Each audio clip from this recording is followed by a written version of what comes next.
Hey guys, this is Dr. Brown with Kubo Math coming to you from Tarlac City, Philippines, and tonight we're working on Calculus 1, looking at differentiating various variables with respect to time. So this may prove to be an interesting session. What we have here is a connecting rod. Just basically think about it, the engine in a car. And you have a crankshaft that has a crank throw on it that it's offset. So it's rotating on a center line, but since it's offset, this connecting rod, it's connected to it as the crankshaft rotates about this point. So it's rotating about that point right here.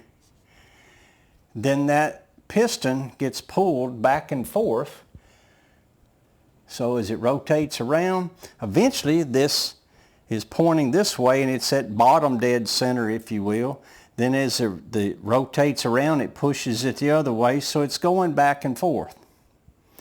Now, the problem states that this crankshaft is rotating at 200 RPM, which is revolutions per minute. Okay, so the crank throw, which is the offset, is 3 inches. The length of the connecting rod is 7 inches. They're asking us to find, this is the cool part, I always say it's cool, but this one really is cool. They want us to find the velocity of the piston. How fast is this guy right here moving when this angle right here, we'll call it theta, when that angle is pi over 3. Oh, 60 degrees, okay? So what would our thinking be? Well, we know that the rate of change, since they're wanting to know velocity, velocity is the rate of change of distance. Miles per hour, kilometers per hour, inches per minute, or in our case, 200 revolutions per minute. So this is time and this one is minutes. Okay, so if I could write this length right here from the center line of the crankshaft to where the connecting rod connects, you'll notice that distance, I'm going to draw a line right through, well, kind of, it's not, oh, I'm sorry, it's right through here. Yeah, that's the center line. Clean this up. Okay, I'm looking from that rotational point, so here it's rotating, to here. So you'll notice that distance starts out there, and now it's moved to here, and now to there. So now eventually it moves a little bit farther, but you'll see if I could write the equation for that change in motion as it's going back and forth. Of course, they want to know when it's 60 degrees, at that point in time, what's the velocity of that piston. So in reality, I'll write my plan over here. Can you guys see that? Plan. Okay, I want to write x as a function of theta. If I can do that, then I can differentiate all of that with respect to time. The rate of change of distance with respect to time equals some function of the rate of change of the angle with respect to time. See why I said this is awesome. Since I was a diesel mechanic for a long time, this has more meaning also to me. All right, so how would we do that? Whoa, okay, let me start by just cleaning this up, and we're just going to make a triangle here. Okay, and we have theta, and you know it's supposed to be pi over 3. Well, what is pi over 3? All right, let's draw a triangle here. And we have, let's say this is pi over 6, pi over 3, and pi over 2. Well, that's a 30, 60, 90 triangle. Back in the day, before everybody had a calculator, we had to learn that the sides of this were 1, square root of 3, and 2. So if someone said, what's the sine of pi over 6? What's the sine of 30 degrees? Now, of course, nowadays they plug it in the calculator. We would say, oh, the sine of pi over 6 is the opposite over the hypotenuse. We would say that's 1/2. What's the cosine of pi over 3? Well, cosine of pi over 3 is adjacent divided by hypotenuse. Well, that's also 1/2. What's the sine of pi over 3? It would be square root of 3. Let's see. Sine of pi over 3, opposite over hypotenuse. Square root of 3 over 2. That would be how we had to understand a 30, 60, 90 triangle. Okay? Of course, nowadays you have the calculator. So let me write the sides of this thing. You may recall the law of cosines. If you haven't, we're going to explore that. I'm going to, for the moment, write down 3 angles, A, B, and C. Now I'll change this to theta soon. The reason I'm writing this as ABC is the side opposite big A is little a, and that is 7. That's 7 inches. The side opposite of angle C is little c, and that was 3 inches, as given in our and stated in the problem earlier. So now I know 2 sides and 1 angle. Okay. Oh, but it's not a right triangle. That's where the law of cosines comes in. A squared equals, these are sides. The side A squared equals B squared plus C squared, these are sides, minus 2BC cosine of A, angle A. Now this could be B squared equals A squared plus C squared minus 2AC cosine B. Could be little c squared equals A squared plus B squared minus 2AB cosine of angle C. So you see where this is going. If I don't know that angle, but I know the sides, I can solve for that. And there's a variety of ways the law of cosines can be written.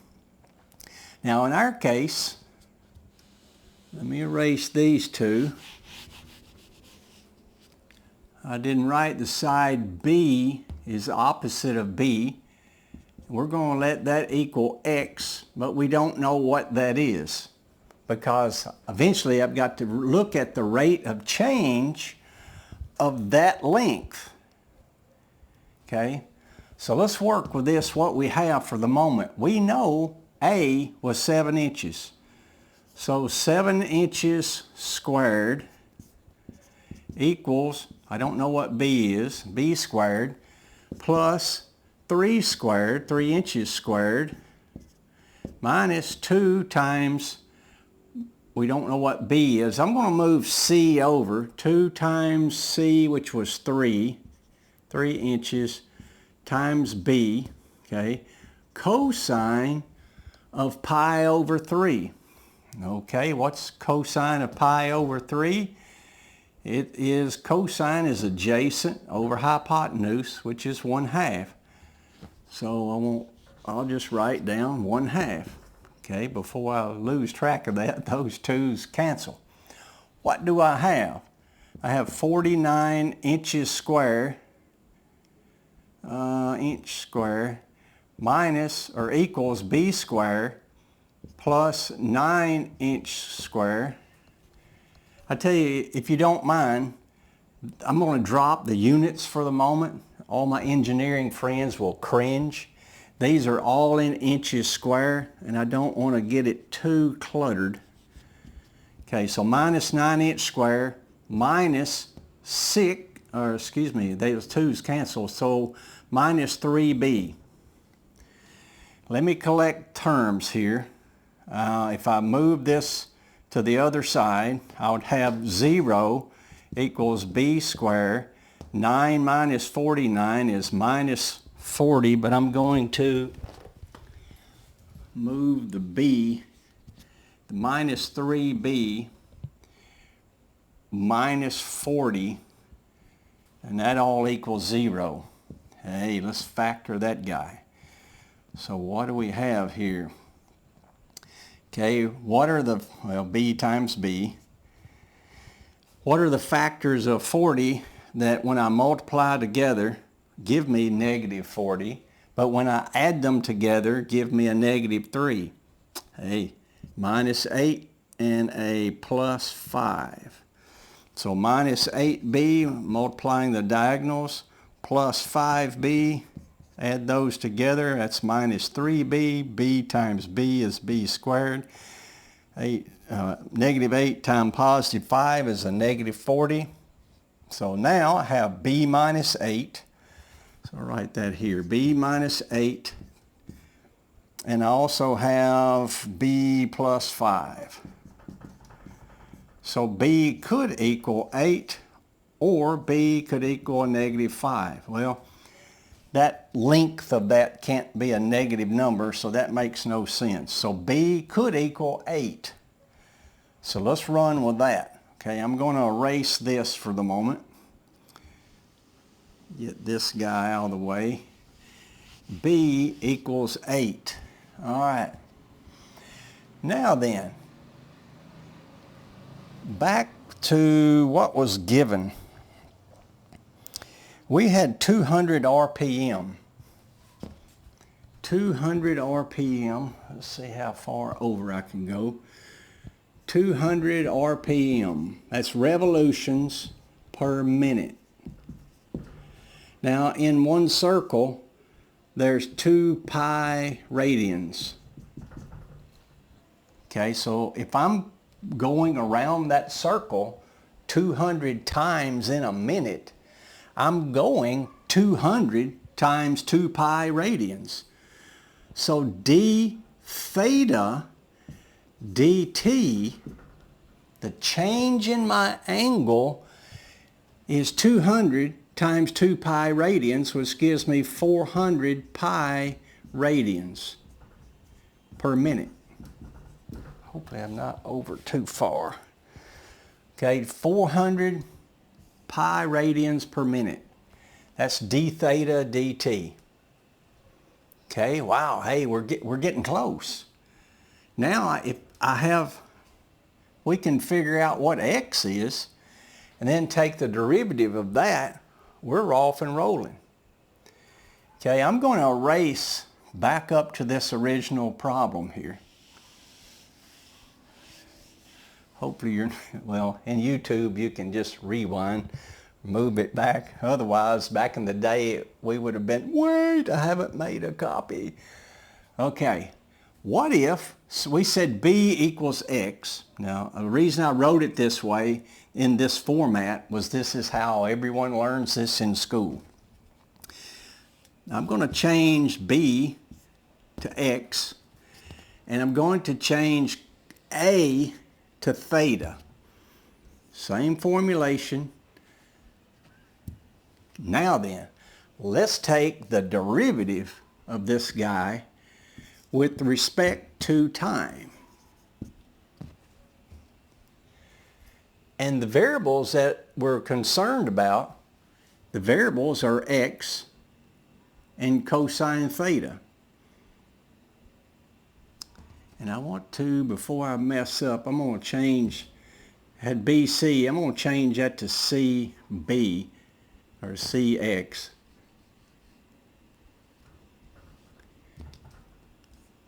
There we go. So now all the B's are changed to X. And let's take the derivative of that. So the derivative of the rate of change of this length of that connecting rod with respect to time, the length of the rod is the same. Okay, that's 0. Now, the derivative of x to the second power, 2x dx dt. Remember, we're taking the derivative with respect to time, plus derivative of this length here, it's 0, minus 2c, derivative of a product, the product rule. Those rules come in handy. Okay, it's the first one times the derivative of the second one. Derivative of cosine is minus sine theta, d theta dt, that's in parentheses, plus the first one, the derivative, second one, plus the second one, cosine theta, times the derivative of the first one, which is just 1. But all of that is multiplied times 2c. Okay, so now we have, oh, and by the way, what was x earlier? It was 8, right? Or b was 8. Let's not lose sight of that. So b equals x equals 8 inches. Okay, now then, so we have, let's collect some terms here. We've got 2x dx dt. Actually, I'm going to multiply this out. Minus 2cx, and at the time negative times negative would give me a positive here. 2cx sine theta d theta dt, and then a minus 2c times cosine theta, 2c cosine theta. Oh, and that was when we did the derivative of x, it's dx, 1 dx dt. My bad. So dx dt. Okay? Get some of this out of the way. Now then, what do we have? Let's collect the dx dt terms. So we have 2 times x, which was 8. I'll go ahead and put that in. Minus 2 times c, and c was 3. Cosine of pi over 3, because theta is pi over 3. Cosine of pi over 3 is 1/2 times dx dt. So now I've got the two dx dt terms plus 2 times c, which was 3, times x, which was 8, sine of theta, so sine of pi over 3. So what did we have earlier? We had pi over 3 here, pi over 6. So we had 1 square root of 3, 2. So I already have it.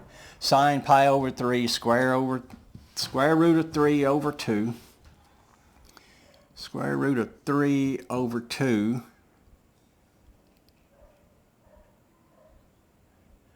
Okay, so 2 times 3 times 8 sine of pi over 3, square root of 3 over 2. Okay, all of that equals 0. All right, so d theta dt, about lost that one. Sorry for the sloppiness here. I'm a little off my game here tonight.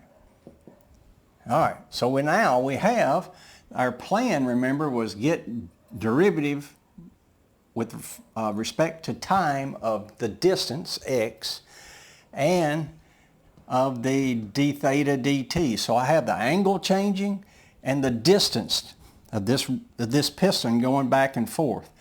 Well, for them to equal 0, obviously this group has to equal that group.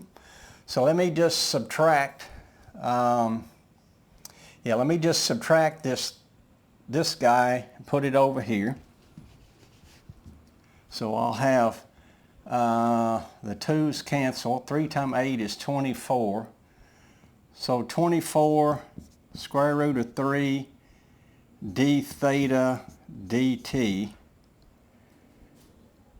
Okay, that equals, so 3 times 8, all right, square root of 3. 24 square root of 3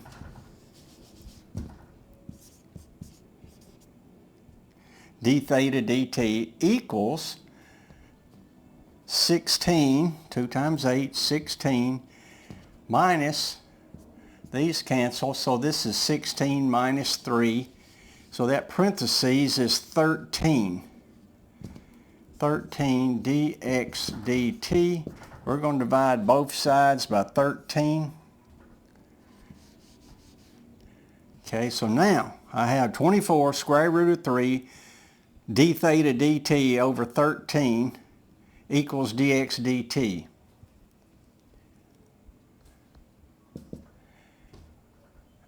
All right, d theta dt is 400 pi radians per minute. So now this guy becomes 400 pi. If you multiply all this together, you should get 4,118.2 inches per minute equals the rate of change of that piston as it's going back and forth, which is the rate of change of distance is the velocity of that piston. This is pretty cool. That baby is moving. Now, that's only at 200 RPM. The engine in your car, I mean, you're driving down the road 2,500 RPM. Just think how fast that piston is moving. Now, if you're an engineer and you know the mass of that piston, well, force equals mass times acceleration. You could take the derivative again of this, the second derivative, so the derivative of velocity, so if I had d dt equals of velocity, that equals acceleration. So now if I know that value times its mass, then I can get the force that's exerted on, say, this wrist pin where it makes that connection, and better understand some of the stresses.